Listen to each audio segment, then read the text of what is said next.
الحمد لله الحمد لله حمدا كثيرا طيبا مباركا فيه ملء الارض وملء السماوات والارض ومن فيه اشهد ان لا اله الا الله واشهد ان محمدا عبده ورسوله لا نبي بعده اللهم صل وسلم على نبينا ومولانا محمد بن عبد الله وعلى آله وصحبه ومن تبعه إلى يوم القيامة أما بعد فيا أيها الحاضرون رحمكم الله أوصيكم وإياي بتقوى الله فقد فاز المتقون يا أيها الذين آمنوا اتقوا الله حق تقاته ولا تموتن إلا وأنتم مسلمون Hadirin ma'asyiral muslimin rahimakumullah. Dari mimbar yang mulia ini Al-Fakir Khatib ingin menyampaikan wasiat takwa kepada diri Khatib dan juga kepada kita semuanya. Marilah kita terus meningkatkan takwa kita kepada Allah Subhanahu wa taala. Kita terus melaksanakan perintah-perintah Allah dan juga menjauhi segala larangan-larangannya.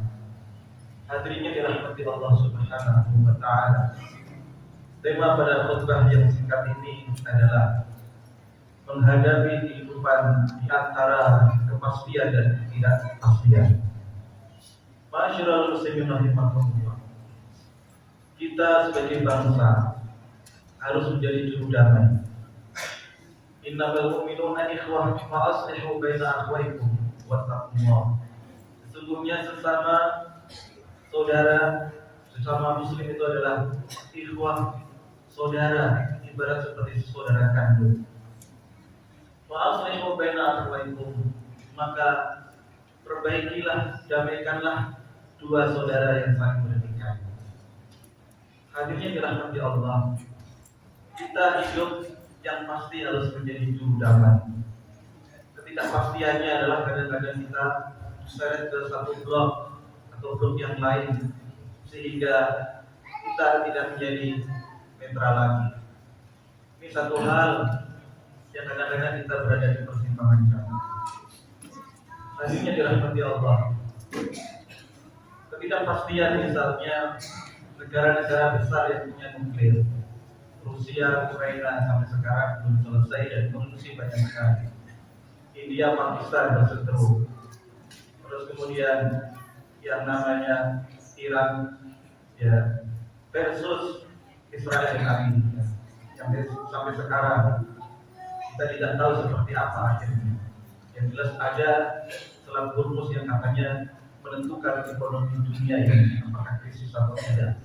Kalau dibuka maka krisis ekonomi global itu tidak terjadi. Tapi kalau ditutup kita tergantung pada minyak nantinya seperti Allah Subhanahu wa taala.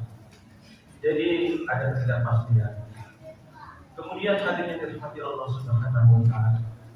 Terkadang kita berada di dua persimpangan jalan. Di antara misalnya apakah kita membantu saudara-saudara kita yang ada di dalam negeri, atau kita harus mengutamakan saudara-saudara kita yang di luar negeri. Banjir yang berada di Sumatera beberapa bulan yang lalu sampai sekarang mungkin belum selesai, belum tuntas penyelesaiannya. Sementara itu saudara-saudara kita yang ada di Palestina juga kita harus menolongnya. Bahkan saudara kita yang ada di Sudan, mereka kan saudara, banyak yang meninggal dan juga banyak yang mengungsi. Masyaallah muslimin rahimakumullah. Secara pribadi, yang pasti Ramadan sudah lewat, hadirnya rahmat Allah. Tidak bisa kita kembali lagi ke Ramadan yang lalu. Ketidakpastiannya adalah apakah Ramadan yang akan datang kita bisa mendapatkan anugerah Ramadan ini.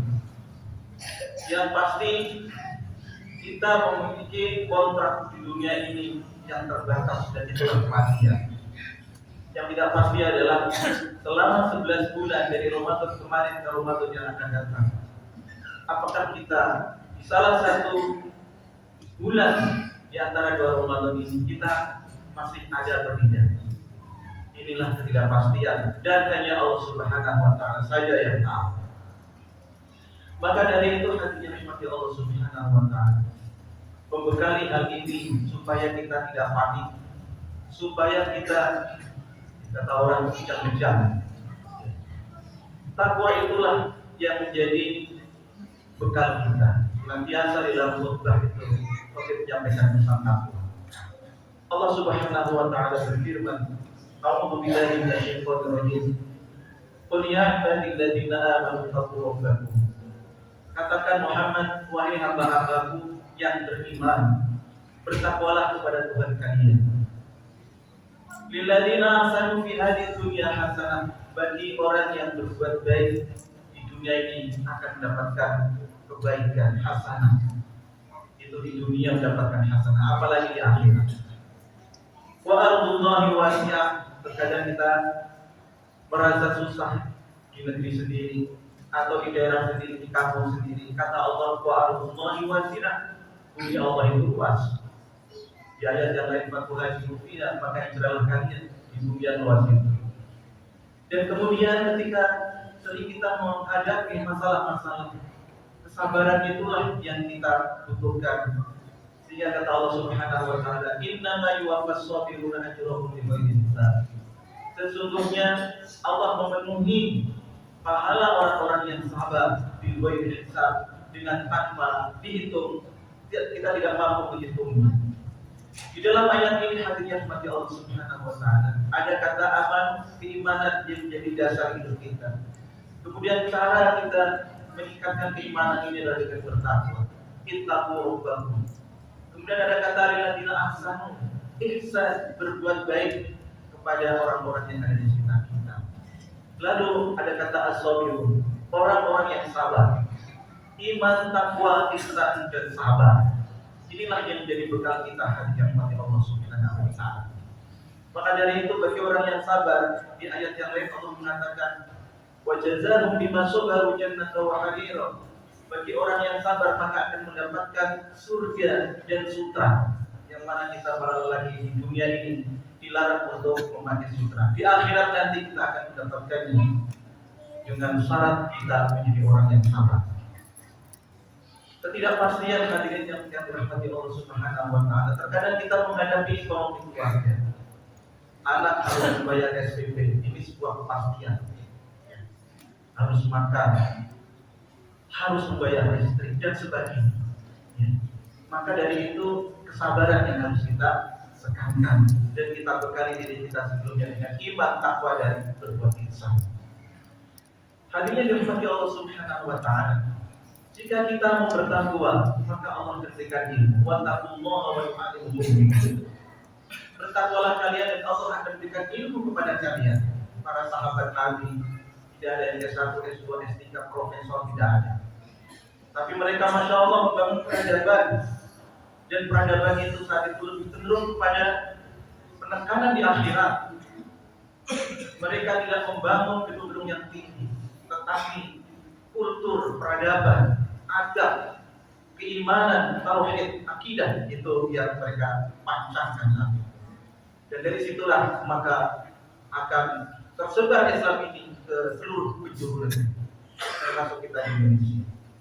Hadirin yang dirahmati Allah Subhanahu wa taala. Kenapa mereka bertakwa? Allah berikan ilmu.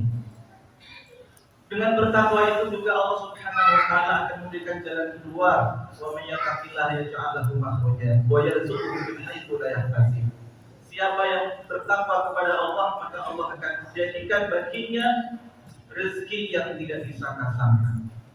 Wa may yattaqillaha yaj'al lahu min amrihi yusra. Siapa yang bertakwa, Allah akan menjadikan urusannya menjadi mudah. Belum kalau dia mendapatkan taufirah, ampunan dari Allah, Allah hapus kesalahan-kesalahan.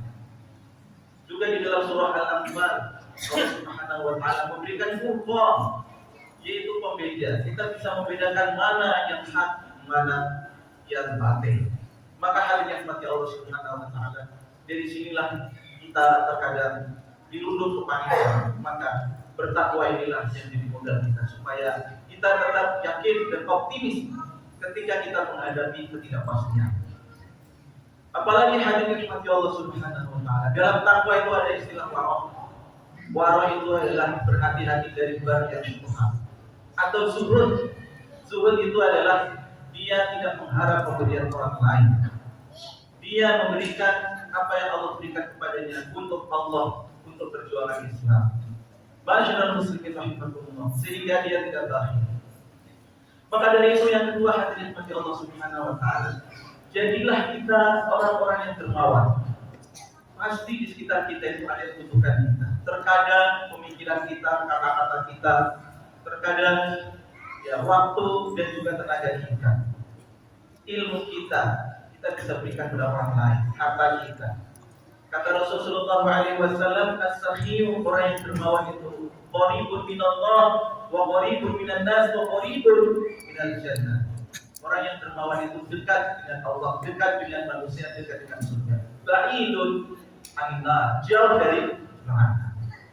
Sehingga di sini kadang-kadang imannya, ketakwaannya, ihsannya gak seberapa, kesabarannya gak seberapa, tapi dia sering berderma, maka dia dicintai Allah dan dicintai para manusia. Hadirin yang dirahmati Allah Subhanahu wa taala, bukan berarti ketika kita menghadapi ketidakpastian lalu kita menjadi orang-orang yang pelit. Pasti ada sebagian harta kita yang bisa kita berikan kepada orang lain. Maka dari itu, kalau seandainya ada yang mendapatkan musibah di dalam negeri, terlebih orang yang di sekitar kita, di lingkungan kita, atau bahkan di luar negeri, kalau dia adalah saudara kita, mereka harus kita perhatikan. Malam yang tak diambil mukminin falaysa minna. Siapa yang tidak memperhatikan orang-orang yang beriman, orang-orang muslim yang lainnya, maka dia tidak termasuk golongan kami, kata Rasulullah. Yang ketiga, hadirin yang mati Allah Subhanahu wa taala, adalah hendaknya kita terus berinteraksi dengan Al-Qur'an. Kata Allah, innal ladzina yatluna kitaballahi wa aqamus shalah wa atau zakah wa anfaqu mimma razaqnahum sirran wa alaniyah ulaika yarjuna tijaratan lan tabur. Orang yang membaca Al-Qur'an, orang yang sholat, orang yang memberikan zakat, yang berinfak, baik secara terang-terangan maupun sembunyi-sembunyi, maka mereka adalah orang yang mengharap perniagaan yang tidak akan rugi. Membaca Al-Qur'an, huruf-hurufnya kita baca. Membaca Al-Qur'an, kita juga bisa merenungi isinya, dan itu akan banyak mendapatkan khasyah, rasa takut kita kepada Allah Subhanahu wa taala. Maka dari itu, hadirin mati Allah, pernahkah kita bertanya kepada diri kita dalam umur yang sekian lama, pernahkah kita ketika membaca Al-Quran atau mendengarkan Al-Quran kita bisa menangis karena kita mengetahui isinya, kedalaman isinya?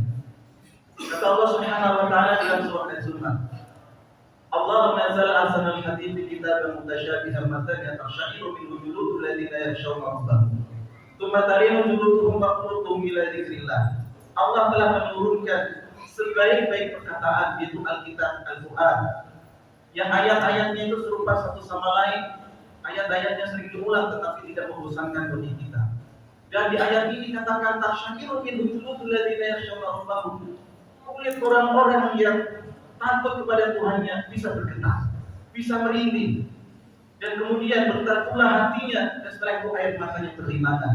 Itulah yang pernah dilakukan oleh Rasulullah SAW, para sahabat seperti Umar dan ulama-ulama dahulu. Kata Allah, dari kehudamu yang dibimbingnya, itulah hidayah yang Allah berikan kepada orang yang berkehendak. Akhirnya dirahmati Allah Subhanahu wa taala. Ini ketika kita membaca, usahakan kita juga ada perenungan dan tadabbur Al-Qur'an. Yang terakhir, hadirin rahmati Allah Subhanahu wa taala, hendaknya kita terus membersihkan, mensucikan hati kita. Ramadan sudah memberikan banyak pelajaran kepada kita. Teruslah kita menghilangkan penyakit-penyakit yang ada dalam hati kita, entah itu dendam, riya, kemudian ujub, dan yang lainnya. Itu kita buang jauh-jauh, sehingga kita nanti bisa menghadap Allah Subhanahu wa taala dengan qalbun salim, dengan hati yang sehat, hati yang selamat. Dengan cara apa? Tentunya sholat 5 waktu dan juga sholat-sholat yang disunahkan, kemudian melaksanakan kewajiban rukun Islam dan juga sunnah-sunnahnya yang mengiringinya, baik itu sholat rawatib, baik itu misalnya bersedekah, atau misalnya kita berumrah, ataupun yang lain. Lalu amar ma'ruf nahi munkar, melakukan tahajud setiap malam. Lalu juga kita merenungi ciptaan Allah Subhanahu wa taala, membaca Al-Quran dan lain sebagainya. Insyaallah ini akan mempertahankan jiwa kita, hati kita, jiwa yang suci, jiwa yang bersih dari noda-noda dosa. Mungkin itu yang bisa saya sampaikan hari ini Allah Subhanahu wa taala. Mudah-mudahan bermanfaat bagi kita. Aku qouli hadza wa astaghfirullah wa lakum wa lisairil muslimina wal muslimat wal mu'minina wal mu'minat fastaghfiruhu innahu huwal ghafurur rahim. Allahumma shalli wa sallim